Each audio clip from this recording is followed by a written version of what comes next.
Hello दोस्तों, कैसे हैं आप लोग। हमारी आज की कहानी का नाम है रबड़ी। गांव के बीचों बीच स्थित चौड़े आंगन वाला हवेली नुमा घर, जिसमें चारों ओर से लोग आते जाते रहते थे। इस घर के मालिक रामदयाल जी अपने गांव के सम्मानित बुजुर्ग माने जाते थे। घर में बड़ा संयुक्त परिवार था। 2 बेटे, उनकी पत्नियां और बच्चे।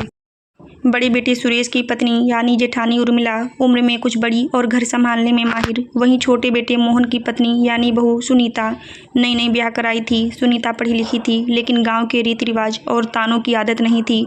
सुनीता को खाना बनाना आता था, मगर मिठाई बनाने में उसका हाथ थोड़ा कच्चा था। फिर भी वह हर काम पूरे मन से करने की कोशिश करती। आज सुनीता का जन्मदिन था। ससुराल आने के बाद उसका पहला जन्मदिन मायके में तो धूमधाम से मनाया जाता था, लेकिन यहाँ ससुराल में सबकी अपनी व्यस्तताएं थी। सुबह से ही सुनीता ने मन में ठान लिया कि चाहे कुछ भी हो, वह अपने हाथों से सबके लिए कुछ खास बनाएगी। सोच विचार के बाद उसने तय किया कि आज वह रबड़ी बनाएगी। उसने रसोई में जाकर दूध चढ़ाया। बड़े से भगोने में दूध को धीरे धीरे पकने दिया। बार बार चलाती रही ताकि नीचे ना लगे। साथ ही मेवे काटे और चीनी तैयार रखी। उसका चेहरा चमक रहा था। आज सब तारीफ करेंगे कि बहू ने कितनी अच्छी रबड़ी बनाई है। दोपहर को जब रबड़ी तैयार हुई तो उसकी खुशबू पूरे घर में फैल गई। बच्चे दौड़कर रसोई में आने लगे। चाची, क्या बना रही हो। सुनीता मुस्कुराते हुए बोली, रबड़ी, आज मेरा जन्मदिन है ना, तो सोचा सबको कुछ मीठा खिलाऊं। तभी उर्मिला जेठानी अंदर आई। उन्होंने कढ़ाई में झांकते हुए कहा, वाह वाह, बहू को तो बड़े शौक चढ़े हैं। इतना दूध फाड़ दिया इस रबड़ी में। दूध तो वैसे भी रोज मुफ्त में आता है हमारे डेयरी से, तो सोचा होगा जरा उड़ाओ। उनकी आवाज में तीखा व्यंग था। सुनीता का चेहरा एकदम उतर गया। मन तो किया रो पड़े, लेकिन उसने मुस्कान बनाए रखी। नहीं जेठानी जी, मैंने सोचा सबको अच्छा लगेगा। दूध तो अपना ही है, मैंने बस सबको खुश करने के लिए बनाया। शाम को जब सब खाने बैठे तो रबड़ी परोसी गई। बच्चों ने मज़े से खाई, लेकिन सासू माँ यानी दामिनी देवी ने चखते ही भौहें चढ़ा ली। अरे बहू, इतनी मिठास क्यों डाल दी। ये तो बिल्कुल मीठी चाशनी जैसी हो गई है। और दूध भी कितना बर्बाद किया तुमने। देखो, जरा सी रबड़ी बनी और 3-4 लीटर दूध गया। पैसे का कोई हिसाब है तुम्हें। सास की आवाज़ सबके सामने गूंज उठी। मोहन ने धीमे से पत्नी को देखा, पर चुप रहा। घर का माहौल ऐसा था कि वह बोल नहीं सकता था। सुनीता के गले में जैसे शब्द अटक गए। उसने सिर झुका लिया और थाली में बैठे बैठे आंसू पोंछने लगी। सुनीता ने रबड़ी बनाते समय सोचा था कि यह जन्मदिन उसके लिए यादगार बनेगा, लेकिन शाम तक उसका मन बुझ गया। सबके ताने कानों में गूंजते रहे, दूध मुफ्त का है तो खर्च करो, इतनी मिठास क्यों, इतना दूध बर्बाद कर दिया। सुनीता चुप रही, लेकिन भीतर ही भीतर वह आहत हो चुकी थी। रात को जब सब सो गए, तब आंगन में बैठी वह आसमान की ओर देखने लगी। आंखों से आंसू बह निकले। मोहन धीरे से पास आया और बोला, सुनीता, बुरा मत मानना, माँ और भाभी का यही स्वभाव है, उनकी बातों को दिल पर मत लो। सुनीता ने धीमी आवाज में कहा, मैंने तो बस सबको खुश करने की कोशिश की थी मोहन जी। मायके में जब मेरा जन्मदिन होता था तो माँ दूध के पैसे जोड़ जोड़ कर रबड़ी बनाती थी। सोचा कि यहाँ तो दूध खुद का है तो मैं भी सबको खिलाऊं, लेकिन यहाँ तो किसी को मेरी भावना समझ में ही नहीं आई। मोहन ने उसके आंसू पोंछते हुए कहा, समय के साथ सब ठीक हो जाएगा, तुम हिम्मत मत हारो। अगले दिन से सुनीता ने तय किया कि वह अब और सावधान रहेगी। घर का दूध डेयरी में बिकता था और रोज की आमदनी का बड़ा हिस्सा उसी पर निर्भर करता था। यही वजह थी कि दूध का हिसाब सबके लिए बहुत मायने रखता था, लेकिन सुनीता को ताने चुभ रहे थे। जब भी वह दूध हाथ में उठाती, उसे लगता जैसे कोई कह रहा हो, मुफ्त है, खर्च करो। वह सोचती, क्या मैं इस घर में कभी बिना ताने सुने कुछ बना पाऊंगी। हालांकि बच्चे सुनीता के पास अक्सर भाग कर आते। वे उसे बातें करते, खेलते, और जब भी सुनीता कुछ मीठा बनाती, सबसे पहले वही तारीफ करते। एक दिन छोटा बेटा रोहित बोला, चाची, आपके हाथ की रबड़ी तो बहुत मज़ेदार थी। माँ तो हमेशा कहती हैं मीठा मत खाओ, लेकिन आपने जो खिलाया था वो तो मुझे सपने में भी याद आता है। बच्चों की मासूमियत सुनकर सुनीता का मन हल्का हो जाता। उसे लगता कि शायद यही बच्चे ही उसके असली सहारे हैं। सुनीता ने तय किया कि अब अपनी रसोई कला से सबका दिल जीत कर रहेगी। उसने धीरे धीरे गांव की औरतों से नई नई रेसिपी सीखना शुरू किया। कभी गुड़ की खीर, कभी मक्के का हलवा, कभी चावल की खीर। हर बार वह दूध का हिसाब रखती और ज़्यादा बर्बादी नहीं करती। धीरे धीरे पड़ोस की औरतें भी कहने लगी, मोहन की बहू तो बड़ी हुनरमंद है, जिस चीज़ को हाथ लगाती है उसमें स्वाद भर देती है। लेकिन घर के भीतर सास और जेठानी को यह सब खटकता था। एक दिन गांव में शादी थी। सब लोग बारात में जाने वाले थे। उर्मिला ने हंसते हुए कहा, अरे बहू, क्यों ना तुम ही रबड़ी बना लो। वैसे भी तुम्हें तो दूध उड़ाने का शौक है। बाहर लोग समझेंगे कि हमारे घर में बड़ी दावतें होती हैं। सब हंसने लगे। सुनीता मुस्कुराई, पर भीतर उसका दिल कांप गया। उसने सोचा, कभी ना कभी मैं इन्हें बताऊंगी कि दूध खर्च करना बर्बादी नहीं है। अगर उससे रिश्तों में मिठास घुल जाए। कुछ महीनों बाद घर में पोते का जन्मदिन आया।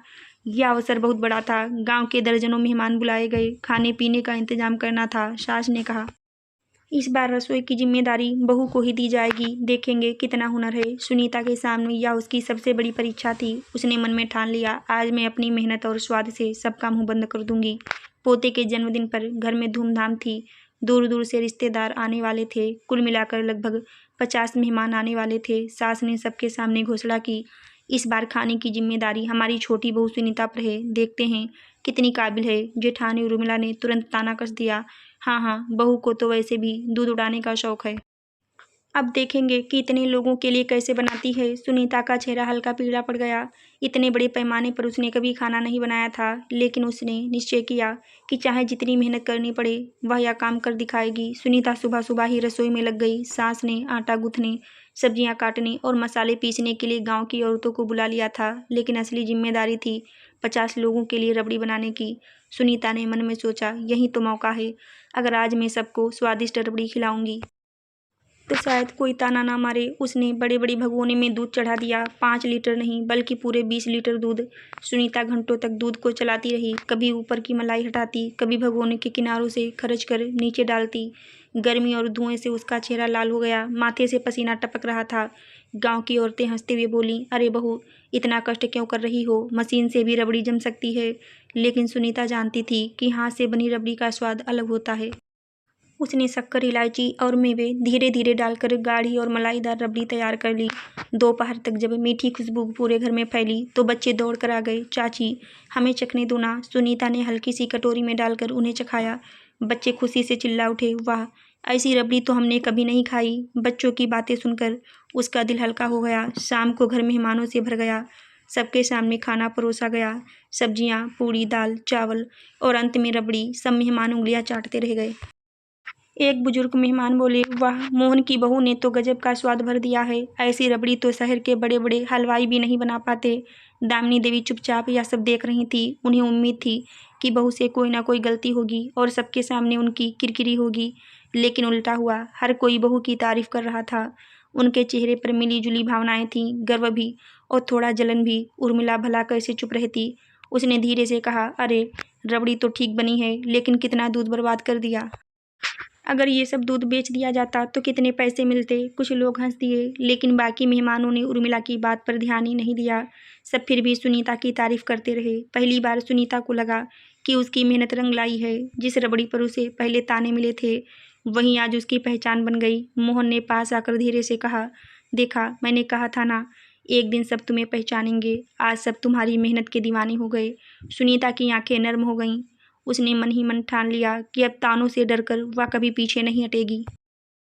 रात को जब सब मेहमान चले गए तो दामिनी देवी ने बहू को पास बुलाया। उन्होंने कहा, बहू, मैं मानती हूँ कि तूने बहुत मेहनत की है। रबड़ी सच में बहुत स्वादिष्ट बनी थी।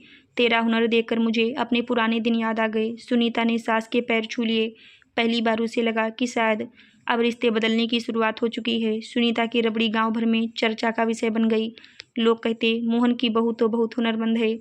उसका बनाया खाना, खासकर रबड़ी, किसी मेले का स्वाद दे देता है।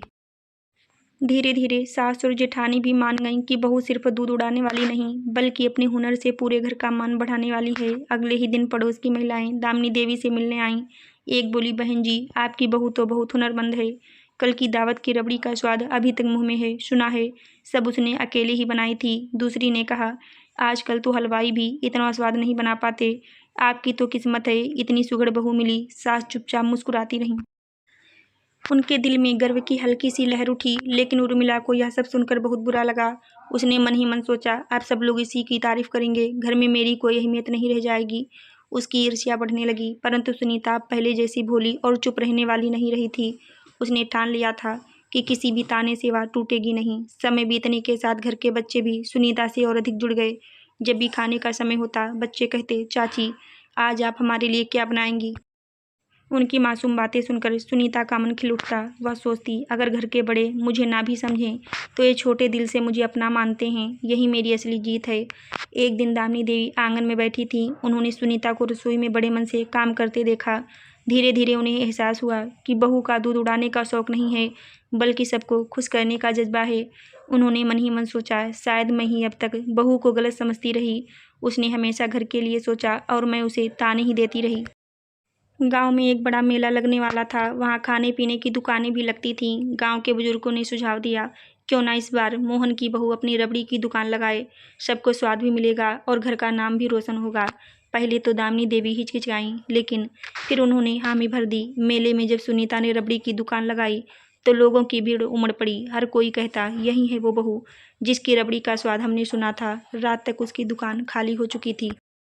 कमाई भी अच्छी हुई और सबसे बड़ी बात, घर की इज्जत पूरे गांव में बढ़ गई। उर्मिला ने यह सब देखा तो उसका मन बुझ गया। अब वह समझ चुकी थी कि चाहे जितना ताना कस ले, बहू की मेहनत और हुनर के सामने उसकी बातें टिक नहीं सकती।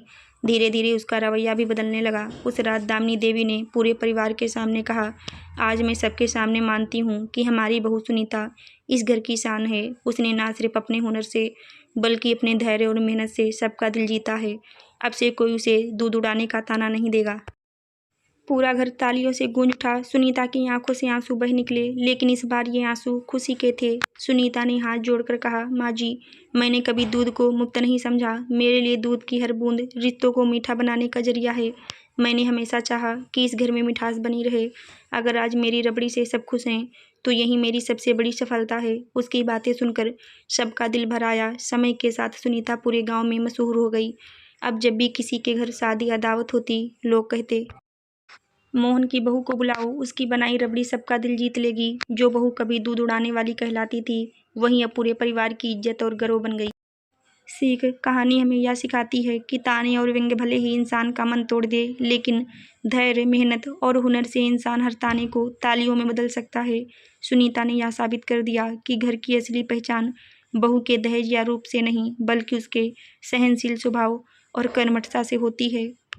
आशा करती हूँ दोस्तों आपको हमारी कहानी ज़रूर अच्छी लगी होगी। धन्यवाद।